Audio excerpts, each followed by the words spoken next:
মক্কায় একজন বৃদ্ধা মহিলা বাস করতেন। তিনি নবী মুহাম্মদ সাল্লাল্লাহু আলাইহি ওয়াসাল্লাম সম্পর্কে অনেক গুজব শুনেছিলেন এবং ভেবেছিলেন যে তার প্রচারিত ধর্ম তাদের বাপদাদার ধর্মকে ধ্বংস করে দিচ্ছে। তাই তিনি রাগে ক্ষোভে মক্কা ছেড়ে অন্য কোথাও চলে যাওয়ার সিদ্ধান্ত নিলেন। একদিন তিনি তার সব মালপত্র একটি ভারী পোটলায় বেঁধে তা মাথায় তোলার চেষ্টা করছিলেন, কিন্তু অনেক চেষ্টা করেও তা পারছিলেন না। ঠিক সেই সময় নবী মুহাম্মদ সাল্লাল্লাহু আলাইহি ওয়াসাল্লাম সেখান দিয়ে যাচ্ছিলেন। তিনি বৃদ্ধার কষ্ট দেখে এগিয়ে গেলেন এবং বললেন, মা, আমি কি আপনাকে সাহায্য করতে পারি? নবীজি সাল্লাল্লাহু আলাইহি ওয়াসাল্লাম নিজ হাতে সেই ভারী পোটলাটি নিজের মাথায় তুলে নিলেন এবং বৃদ্ধার গন্তব্যস্থল পর্যন্ত পৌঁছে দেওয়ার জন্য তার সাথে হাঁটতে শুরু করলেন। পথিমধ্যের কথোপকথন।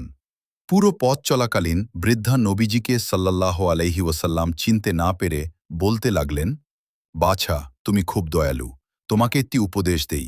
এই শহরে মুহাম্মদ নামে একজন জাদুকর এসেছে। সে মানুষের মধ্যে বিভেদ সৃষ্টি করছে। তুমি তার কথা শুনো না, তার থেকে দূরে থেকো। নবীজি সাল্লাল্লাহু আলাইহি ওয়াসাল্লাম চুপচাপ সব শুনলেন, কিন্তু কোনো প্রতিবাদ করলেন না বা রেগে গেলেন না। তিনি অত্যন্ত ধৈর্যের সাথে বৃদ্ধার কথা শুনলেন এবং মুচকি হাসলেন। সত্যের প্রকাশ যখন তারা বৃদ্ধার গন্তব্যে পৌঁছালেন, নবীজি সাল্লাল্লাহু আলাইহি ওয়াসাল্লাম পোটলাটি নিচে নামিয়ে রাখলেন। বিদায় নেওয়ার সময় বৃদ্ধা কৃতজ্ঞতা প্রকাশ করে বললেন, হে দয়ালু যুবক, আমি তোমাকে কিছু দিতে পারছি না, কিন্তু তোমার নামটা অন্তত বলো। নবীজি সাল্লাল্লাহু আলাইহি ওয়াসাল্লাম নম্রভাবে উত্তর দিলেন, মা, আমি সেই মোহাম্মদ যার সম্পর্কে আপনি আমাকে সতর্ক করছিলেন।